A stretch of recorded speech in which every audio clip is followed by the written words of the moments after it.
some things I gotta do. Hey, hey, hey, hey. I'm making a move. Well, Chris, I appreciate you coming on the show today. You're always a valued guest here. So wanted to dive in and talk a couple things. First thing being content creation, because obviously that's where your passion lies. So as companies kind of start to figure this out, why is content creation so important?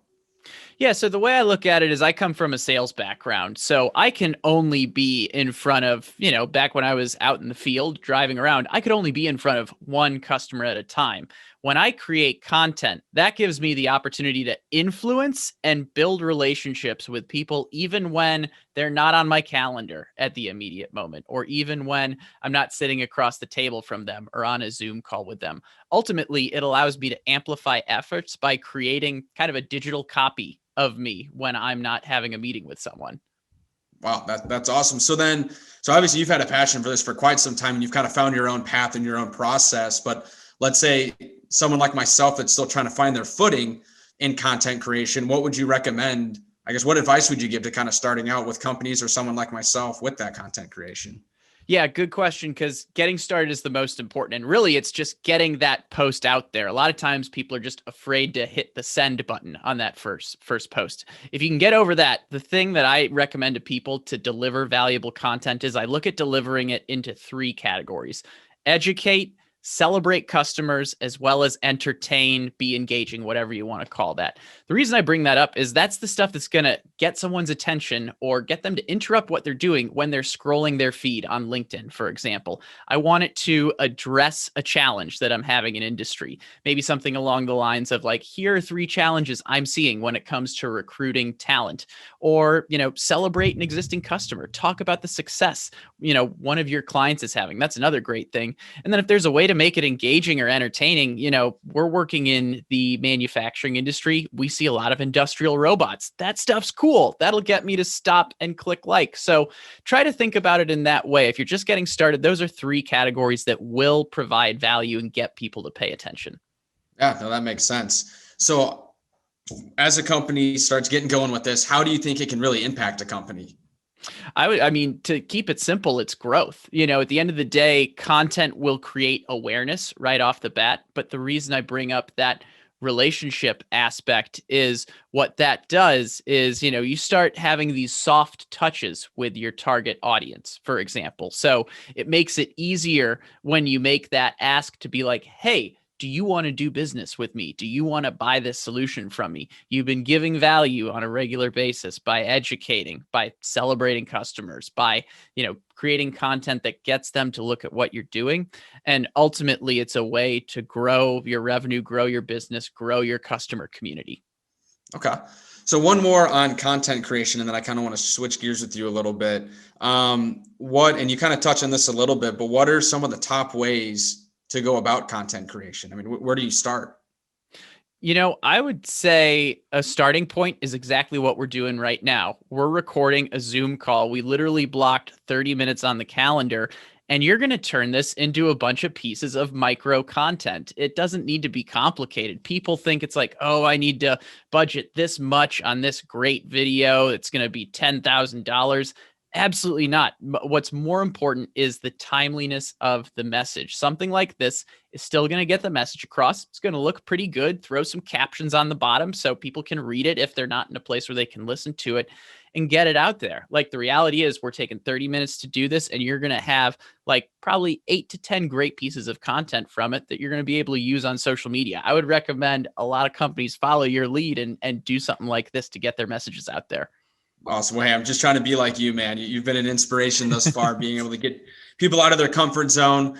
So that's always good. So now I kind of want to shift gears a little bit and talk, attracting people into our industry. I know I posted probably too many videos about this already, but a strong passion of mine is getting this next generation of talent coming in. As we have more and more retirements coming in manufacturing, we're going to need people to take their place. So one, why should people look to get into our industry? I mean, what's so cool about it besides working with robots? Yeah, well, Atch, I'll start off. You kind of said it. Like, people are retiring, so there is an opportunity to get a job in this industry. First of all, like, you're not competing with a bunch of people that are doing the same thing as you right out of college. There's a great opportunity to specialize, and I think, like you said, the robots thing I think is relevant. It's a cool industry. Like, it's hard tech at the end of the day, and by hard tech I mean like hardware and things like that. You could either, if you're a technical person, if you're an engineer, you could either get a software job, or you could take a lot of those same technical skills and work with things that move, and work with, all the things that you've seen on How It's Made, the TV show growing up. So there's a cool factor to it. It's getting more technology centric. I think manufacturing used to be thought of as this, dark factory type job, and that's just not the case anymore. You go into a factory, there is more tech there than you would see probably in most other industries. So that would be my quick answer to that one.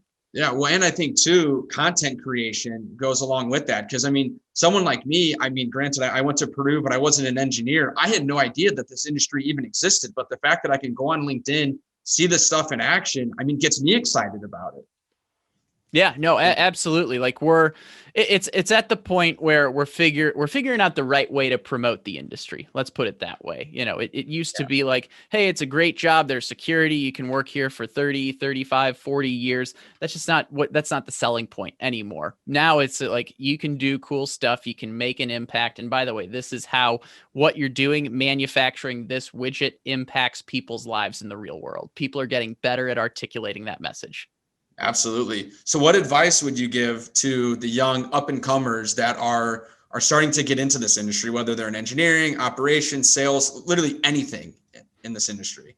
Yeah. So I'm going to pick on the people in their 20s. That's who I would assume are the people getting into the industry, late teens, early 20s, whatever that is. I would spend as much time in your 20s just learning stuff and taking on different types of jobs. Like, there's this stigma where you need to know what you're going to do right away, right out of high school, right out of college. And that's just not the case. Here's the reality. Like, someone that starts in a position, they're usually going to be a go-getter. They're going to want to make an impact. You're going to make an impact. And you're going to get results for the companies you work for. Just make sure you're focusing on the things or you're focusing on learning new things. You'll end up in jobs that you don't like probably at some point. That's a very important lesson to get early on in your career, where you can be like, you know what? I really enjoy sales. I didn't enjoy being in, I don't know, the quality department as much, or vice versa. Just get that range of experience early on, start figuring out what you like. So that way, as you get older, you can really double down on the areas that you enjoy and that you're good at, because we have long careers. I'm in my early 30s and I still have a long way to go. I think I know what I want to do now, but I'm still learning too. Yeah, no, absolutely. So how can these people get more involved then? Because I think something that's kind of slept on is these different industry groups, like Manufacturing Happy Hour. I'm a part of the Food Processing Suppliers Association. So not only have I been able to network, but I've been able to learn more about the industry as a whole. How can these people get more involved?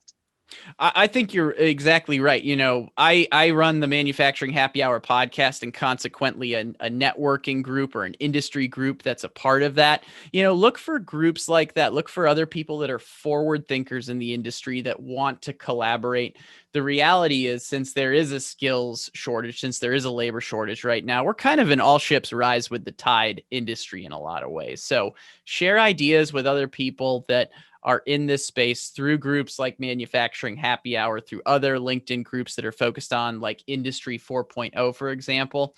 And I'll be interested to see how well this ages, but apps like Clubhouse now are creating other interesting opportunities to connect. And there are already manufacturing groups living on that platform. So look for other people in your industry, connect, collaborate, and figure out how you can provide value to one another. Absolutely. Well, Clubhouse, that's a new one. I need to get on that. Yes. It'll be fun to look back at this maybe in like 3 months or a year to see how well that advice aged, because platforms come and go, but we're recording this in February 2021, so we'll see how time will tell. Absolutely. Well, and I think you touched on a good thing too, is that it's as simple as just joining a group on LinkedIn. I mean, that's how I've met pretty much everyone in manufacturing happy hours. I joined this group and I like ample opportunities. I mean, obviously we've been able to get pretty close and learn from each other. And obviously have calls and stuff like this. So I think that's something important too, is just literally putting yourself out there and just doing it, because it's that simple. It's a click of a button, really. Absolutely. So, so I know this is kind of a loaded question, but where do you see the automation industry going? I mean, what's something else that we could kind of get to attract more talent here? I mean, what's the future hold? I mean, I don't have the numbers in front of me, but simply put, it's just going to keep exploding. Like, you got to remember, it was a year ago that we were told to stay home and that only essential workers were the ones that could go to work. And those were in many cases, those were manufacturing jobs. People had to operate the equipment. That absolutely highlighted the need to automate, because people were looking at it's like, gosh, if we had this process automated, Bob or Sally could stay at home and monitor the process rather than having to be here and like push the widget through the equipment or whatever it is. So it highlighted the need for automation. We're only seeing, the statistics on how robotics are rising, not only in the US, but around the globe, are just staggering. So like you mentioned earlier about, how does someone get into this industry? Like, it's the world's your oyster right now. Like, there are a lot of opportunities. It's about doubling down, maybe look at a specialty, whether it's robotics, whether it's process control, start somewhere and then start building up that skill set.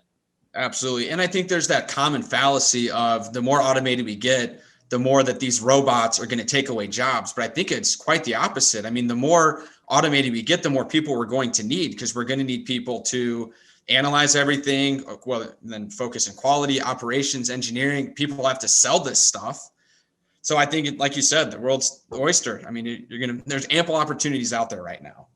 Yeah, I think what you'll see, you're not going to see jobs replaced. You're going to see jobs repurposed. That was my example where I talked about Bob and Sally. If they were an operator, now maybe they're more monitoring and optimizing the process because they have automation to do these things and they have that data. So you're totally right. It's not something that's stealing jobs away. And I think if you look at any of the data, that's what it's going to say over and over and over again. This is an opportunity creator. Exactly.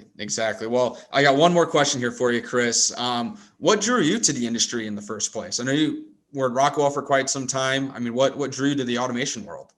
It's funny. I mentioned how, learn as much as you can in your 20s, do different types of jobs. And I was drawn to it after trying a couple different things. For me, it was more, the sales engineering aspect that was part of the automation world. It's complex stuff. So you need someone to explain it, someone to sell it. And for me as an engineer that was, more extroverted, someone that wanted to be in front of people, someone that wanted to be on the front lines, it just fit that way. I had done engineering jobs. I had done quality jobs, different aspects of these things I had enjoyed, but overall sales was just the right fit. And automation was the spot where the opportunity was ample for it. So that's my story, how I got into it a long time ago. That's awesome. And I love to hear those stories. That's why I do what I do, because I want to be a storyteller and tell your story in the industry. But hey, honestly, that's all I got for you. I really appreciate you taking some time here. I know a lot of people are going to like what you have to say. You're always welcome back on At Your Service. So excited to see where this goes. Absolutely. Thanks for having me, Atch, and looking forward to chatting again soon. Cheers. Cheers. I'm making a move. Study long, study wrong. Ain't nothing gonna happen on its own.